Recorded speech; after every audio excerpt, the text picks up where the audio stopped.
I, Madhu Mailankodi, the host for this wonderful afternoon, welcome you to the finale of Federal Bank Speak for India Maharashtra edition 2019.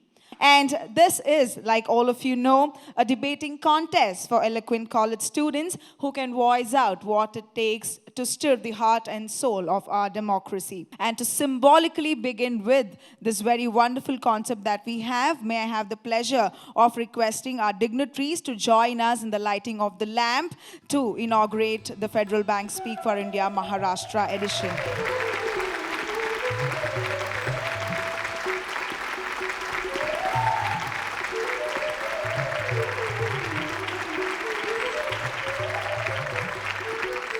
We have with us our three-member jury panel. Please applaud and welcome them on stage as they join us. Shri Sunil G. Karve, Mrs. Lubna Salim, Shri Vivek Waswani. Speak for India Maharashtra edition 2019 was divided into two semi-finals with 4 speakers in each round. 2 speakers spoke for the topic and 2 against. The judges then chose the 2 best speakers who would move to the final round to debate for the grand prize and bragging rights. The participants for the first semi-final were Aditya Negi, Akshay Bhaurao Raut, Kunal Rajendra Wagh, Sheetal Potale. And the topic for their debate was, should India focus on world events like Olympics to raise the international stature of our country while taking care of the rising unemployment issue also? It is true, the cost of hosting a mega event like the Olympics or the FIFA World Cup is really high. My opponents will say that the cost of such a mega event, for example, the Beijing Olympics cost around $50 billion, such a cost is not justified. But this is a view which looks at the money spent as a cost or a waste rather than an investment, which is what it is. My friends, the money we spend is not going to go anywhere after we are done with the event. That money will stay on in the form of better rail networks. It will stay on in the form of better roadways. It will stay on in the form of more tourism industry. It will stay on in the form of better service sector. So my friends, I want a cleaner Mumbai or a cleaner Delhi. I want a better rail network. I want a better life for our city men. This is investment that should have already happened. And the Olympic Games, the FIFA World Cup, or any other event for that matter, is a good way of getting that in. आमच्या Olympic Commonwealth game अशा अनेक प्रकारच्या गेमच्या माध्यमातून आम्ही कोणत्याही प्रकारची अर्थव्यवस्था देशातल्या समस्या फक्त या कॉमनवेल्थ आणि या गेम स्पर्धांच्या आयोजनाच्या माध्यमातून कधीच करू शकत नाही. मला सांगायचं एवढंच आहे की आमच्या गावामध्ये जर एखाद्या वेळेला यात्रा आली तर त्या यात्रेच्या माध्यमातून 10 दिवस आमच्या गावाची अर्थव्यवस्था सुदृढ होऊ शकते, परंतु 10 दिवसानंतर 11व्या दिवशी मात्र आमच्या पोटाची भूक आम्हाला विझवण्यासाठी घरातच चुलीमध्ये फुंक मारावी लागते. बासरीचा सूर मात्र या अर्थव्यवस्थेमधून आणि या कॉमनवेल्थ गेमच्या माध्यमातून कधीच येताना दिसत नाही. मला मुळात प्रश्न विचारायचा माझ्या प्रतिस्पर्धी मित्रांना की खरंच मला सांगा, ज्या देशामध्ये सांगितले होते की कॉमनवेल्थ गेमच्या माध्यमातून आम्ही सगळ्या गोष्टी समस्या सोडू, मग बेरोजगारीचा प्रश्न जर धरला तर 7,000 लोकांना फक्त रोजगार देण्यात आले. मग रोजगार दिले कोणाला तरी, तर ते रोजगार दिले होते जे तिथे काम करत होते कॉन्ट्रॅक्ट बेसिसवरती, त्यांना परमनंट करण्याचं इथे काम करण्यात आलेलं होतं. हा माझा सगळ्यात मोठा प्रश्न असेल. दुसरा महत्त्वाचा मुद्दा मला इथे विचारायचा आहे की जर या देशामध्ये जर आम्ही गेम आणले तर आमच्या इथचा रोजगारीचा दर घटेल का? हा सगळ्यात मोठा मुद्दा आहे. पण आमच्या देशातला बेरोजगारीचा दर हा जर गेम खेळून हटणार असेल तर मला विचारायचं आहे, विराट कोहलीने मारलेल्या 100 शतकांमध्ये 100 मुलांचा रोजगार भेटला का? हा सगळ्यात मोठा प्रश्न मला विचारायचा आहे. खऱ्या अर्थानं आज भारतामध्ये सगळ्यात मोठा जो प्रश्न आहे, जो आत्ताच्या सरकारकडे सुद्धा आणि मागच्या सरकारकडे सुद्धा सगळ्यात गंभीर प्रश्न होता तो बेरोजगारीचा होता. आणि मला या ठिकाणी सांगावं असं वाटतं की बेरोजगारीला दोन कारणं आहेत. पहिलं कारण म्हणजे असं की त्याच्यामध्ये आपण नोकऱ्या द्यायला कमी पडत आहोत आणि त्या नोकऱ्या आपल्याला जर जनरेट करायच्या असतील तर मला असं वाटतं की आपण या जागतिक दर्जाच्या खेळांना पहिले प्राधान्य दिलं गेलं पाहिजे. खऱ्या अर्थानं आपण जर विचार केला तर मागील कित्येक वर्षांपासून आपण जर बघत असू तर कॉमनवेल्थ, ऑलिम्पिक्स, फिफा यासारख्या खेळांना आपल्या देशामध्ये परवानगी देणारे देश जसे आपण बघितलं चायना असेल, ब्राझील असेल किंवा त्यासारख्या अनेक देशांच्या जिथं हे खेळ झाले त्यांच्या सगळ्यांमध्ये एक विकसित एक आपल्याला पातळी दिसून आलेली आहे. आणि त्यामुळेच आजचा जो काही आपण सजेशन त्यांना देत आहोत की भारत सरकारने याला प्राधान्य द्यावं या विचाराशी मी ठाम आहे. India should change the internal situation of the economy and not the international perception of the country and the country's economy. India currently is facing an unemployment of 6.1%, which is considered to be one of the highest till date. A situation wherein the country's government has to request the central bank, Reserve Bank of India, to pump in an amount of 1.76 lakh crore rupees to ensure the stability of the economy. We cannot go on to state that we want to bid the 2032 Olympics. Second and the most essential point, in the last 50 years, anytime a country decided that we will hold an international Olympics, an international venture, always the budget had exceeded. It was in 2014 when in Russia, Winter Olympics in Sochi, the initial budget that was decided was $10 billion. It went on to a manifold increase of $51 billion, a 5-time increase which is not possible for the country to bear at this moment of time. The participants for the second semi-final were Shubham Kulkarni, Rohit Shiv Girgiri, Aditya Lele and Snehal Jangam. And the topic for their debate was, keeping in mind that several countries have looked at cryptocurrencies favorably, the question arises, shouldn't India also have its own cryptocurrency? First, when we talk about safety, two things come into my mind. One is your data privacy and second thing is your actual money. What happens in cryptocurrency is that peer-to-peer network is used. Now suppose I am transferring my money to my friend, then only he and me can know the actual value of money and no one else knows. Anonymity is the basic principle of cryptocurrency. Now the second thing is about data breach. We have seen many times in 2016 and 2019 that many servers of banks like SBI, RBI were hacked.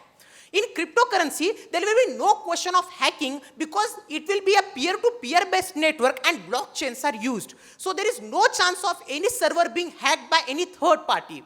And the next thing is about intermediaries. When intermediaries like banks or ATM cards or debit cards are involved, the transaction costs get higher. When only 2% are involved, there is no transaction cost.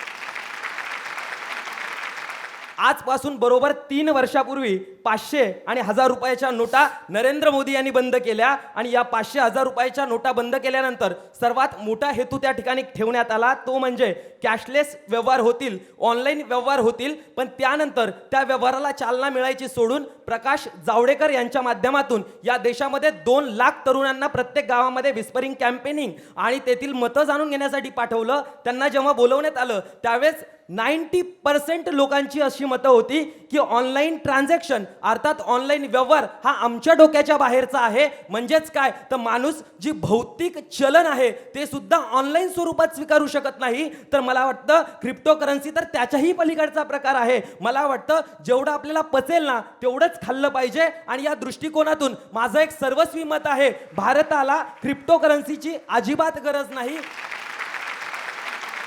In this motion, there are two major stakeholders. First is the government and second is the people. What are the advantages to the government? First is all the transactions made under cryptocurrency are immutable. Immutable means they can be traced. This traceability is lost in a fiat money transaction, whereas in cryptocurrency, you have a hash code, you have a post hash code and the block. Coming down to my worthy opponent mentioned that India is not ready for a blockchain or a multiple ledger system technology. Andhra Pradesh, a state, has been using blockchain technology for two things. First, being recording land titles. Second use, which is recording the vehicle transactions and vehicle registration number. So the blockchain technology infrastructure already exists in the public as well as private sectors in India. माझा प्रतिस्पर्धी मित्र म्हणाला की ही blockchain hack होऊ शकत नाही. मला तुम्हाला सांगायचं आहे, व्हॉट्सअपमध्ये एंड टू एंड इन्स्क्रिप्शन जे काय आहे, दोघांमधला संवाद तुम्ही हॅक करू शकत नाही. हॅक झाला, दोघांमध्ये काय 3 लोकांना कळत, 4घांना कळा, आणि पॅगॅसच्या यंत्रणेद्वारे तर आपोआप कॅमेरा चालून ऑडिओ रेकॉर्ड होऊन जी काही माहिती आहे ती गोळा करण्याचा प्रकार केला गेला. त्यामुळे जेव्हा आपण तांत्रिक गोष्टींबद्दल बोलतो तेव्हा तिथे काहीच अशक्य नसतं. ब्लॉकचेन हॅक होऊ शकतो. तिसरा महत्त्वाचा मुद्दा असा आहे सर, की आपल्याकडे ना 25 ते 30% साक्षरता आहे. आणि डिजिटल साक्षरता किती आहे माहिती आहे? 9.3% डिजिटल साक्षरता आहे. ही साक्षरता आपल्या देशात असताना क्रिप्टो करन्सी आपण आणणार आहोत का, जी इंटरनेटवर चालते? क्रिप्टो करन्सीसाठी तुम्हाला कॉम्प्युटेशनल पॉवर लागते. सर, आपल्याकडे जसे माझे आधीचे प्रतिस्पर्धी मित्र म्हणाले, बेरोजगारी आहे, अनएम्प्लॉयमेंट आहे, उपासमारीच्या बाबतीत आपण मोठ्या स्थानावर आहोत. आपण कॉम्प्युटेशनल पॉवरवाले सर्व्हर आणणार जे कित्येक पटीने महागडे आहेत, आणि ते सर्व्हर, त्या सर्व्हरशी डील करण्यासाठी आपली यंत्रणा सुदृढ नाही. We will very soon find out who the top 2 are, and our jury who have already given them their scores, which will be tabulated.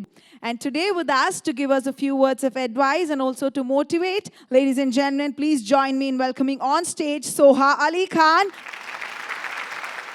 The culture of debate, which my point is, often begins at home. And I do hope that all of you in this room enjoyed that and grew up in an environment where you were allowed to express yourself and are allowed to express yourself at home, like my daughter is and like I was as a child. I would like to believe that the soul of debate is encapsulated in a quote by Desmond Tutu. Don't raise your voice, improve your argument. The art of debate involves mastering skills of obvious intrinsic value, the confidence to speak in public, to make sense, the construction of a logical argument, the ability to read an audience's reactions, and perhaps most importantly, the willingness to hear others' arguments and also to respond to them. And it is, of course, the best debaters who most often become leaders of society. Thank you. I would now like to request on stage Mr. Shyam Srinivasan, Managing Director and CEO of Federal Bank, to kindly join us on stage and let us know what his thoughts are on the 4th edition of the season here in Maharashtra. Over to you, sir. She mentioned this is the 4th year of the Speak for India Maharashtra edition, the 7th year, if I recall right, across the country, and even more importantly, this year the program spreads to 3 more states. So really, this is indeed becoming Speak for India, and we hope we'll crown it off with a national debate the following year. Every year I see this, I get convinced that the bank is truly investing behind what we believe we should, which is empowering youth and getting their expression out.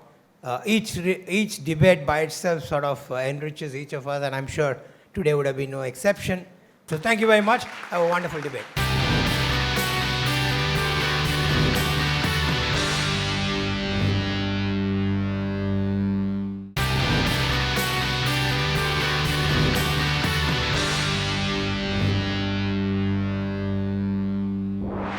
After 2 scintillating rounds of intense debating, it was now time for the 2 finalists to be announced.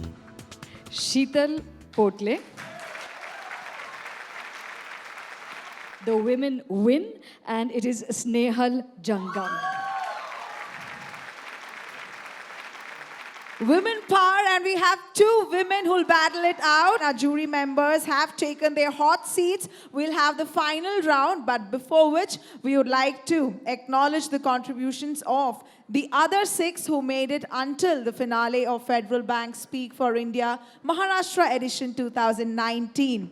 We will have 5 of them who'll come on stage and receive their certificates and memento, but one special person. We'll keep him on hold for something else. We will tell you later. May I please request Shri Ashutosh Kajuria, Executive Director and CFO, Federal Bank, as well as Mrs. Sudha Natarajan, Director, The Times of India, to join us on stage to present the Certificate of Merit and a check of rupees 25,000.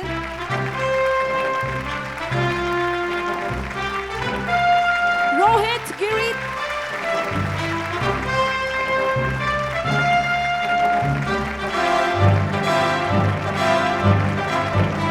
Aditya Lele.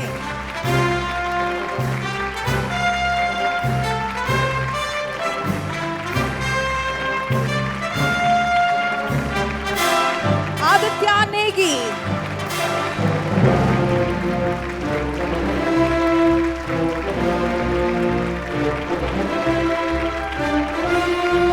Shubham Kulkarni.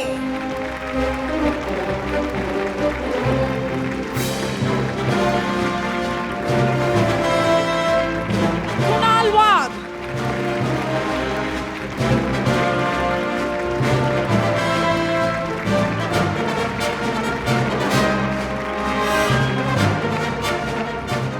It was now time for the final. The topic on which the finalists would debate was, is the threat on environment real or is it being blown out of proportion? आता जर मी तुम्हापैकी कोणाला सांगितलं की threat of environment he real नाही fake आहे, तुम्ही मान्य कराल? नाही मान्य कराल. कारण आपण ज्या मुंबईसारख्या शहरात राहतो, रोज आपण वाहनाने प्रवास करतो, किती मोठ्या प्रमाणात कार्बन डायऑक्साईडचं उत्सर्जन होतंय, श्वास घेण्यासाठी आपल्याला किती मोठ्या प्रमाणात त्रास होतोय, हे मी आणि तुम्ही सगळेजण अनुभवता. पण कसं आहे ना की पर्यावरणापेक्षा आमच्या धार्मिक भावना, आमच्या सेंटिमेंटल समजुती आमच्यासाठी जास्त महत्त्वाच्या असतात. आम्हाला मेट्रो हवी, पण मेट्रोमुळे किती झाडं कापली जातात. म्हणजे आताच अहवाल दिला 50 वर्षानंतर मुंबई डुबणार समुद्राच्या पातळीमध्ये. शक्य आहे. 50 लाख झाडं संजय गांधी नॅशनल पार्कमध्ये आहेत आणि उरलेली जी काही 10 लाख झाडं आहेत ती मुंबईच्या इतर भागात विस्तारली आहेत. त्या झाडांमुळे, केवळ त्या झाडांमुळे मुंबई टिकू नये आणि तीच झाडं आपण तोडायला जातोय. मुंबई डुबणार आहे जर ती झाडं तोडली तर. आणि म्हणून शाश्वत विकास करणं प्रचंड गरजेचं आहे. पर्यावरणाचा समतोल साधत, विकासाचा समतोल साधत जर आपण विकास साधला नाही तर मात्र आपल्या पर्यावरणाला थ्रेट आहे तो तसाच वाढत राहणार आणि तो कायमस्वरूपी वाढत राहणार आहे. Social media plays an important role in blowing out of proportion the existing environmental conditions. Recently, the 10-year challenge was in vogue. But the point here was a unique idea came up wherein somebody posted 2 pictures of 2 icebergs and said that this is of 2008, this is of 2018. People and millions of people started sharing it on WhatsApp, on Instagram, on Facebook. Only later on it was revealed that one picture was of the Antarctic and the other of the Arctic. So of course there has to be difference in the icebergs. Ladies and gentlemen, that is where I said that it is being created in the social media profiles to an extent that we the general people, go on to accept that it is a reality without even knowing what is the reality, without even getting into the empirical analysis of the same, without getting into the scientific analysis of the same, which has to be done because we are a part of the environment. At this stage, we are also very pleased to welcome our guest for the day, Dr. Suhas Pednekar, Honorable Vice Chancellor, University of Mumbai. Ladies and gentlemen, a round of applause as he joins us this wonderful evening. Requesting you to join us on stage, sir, and share your words of wisdom. For me, this is a privilege and honor to be here. And the topic chosen was so important for all of us. In this regard, I can only say that we have not inherited this planet from our ancestors, but we have borrowed it from our children. We have to handle it so carefully to give back to the next generation. It is easy to give an example, but it's difficult to become an example. So my message to all my dear students sitting here, try to be an example in life for others to follow. I wish you all the best. Thank you so much.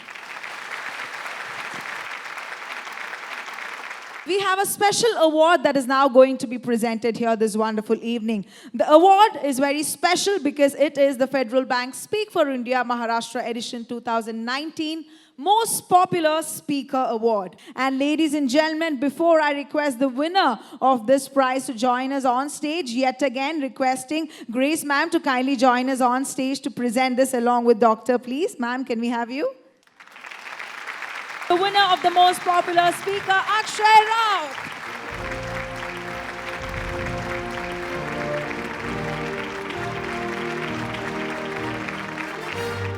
It's now time for us to go through the University of Life because yet another special guest for the evening is here with us. Please put your hands up for Bowman Irani, everyone. It's been a long, long time since I have been intellectually entertained. And I want to thank you, wonderful young ladies who came on stage and did that for us. I haven't been entertained like this a long time. In life, this may not be your view, but you were picked out from a ballot to say you are against and you are for, but that's the nature of the debate. It doesn't necessarily have to subscribe to your own beliefs or even mine. The winner does not have to be chosen because we subscribe to that belief. The winner has to be chosen who fought the battle against the tide. And this against the tide will happen all your life. And if you're going to swim along with things that come easily to you, then boss, it's not a life worth living. If you swim against the tide, when you reach the shore, it's a beautiful feeling. Thank you. God bless you. What a wonderful evening. India is in safe hands.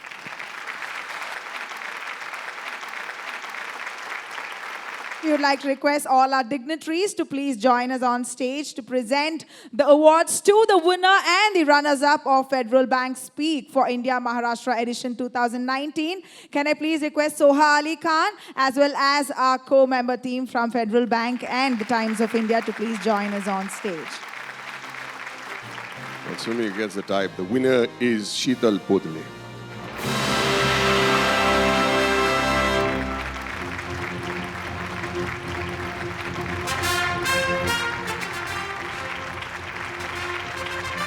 A round of applause for a very witty and smart runner-up as well.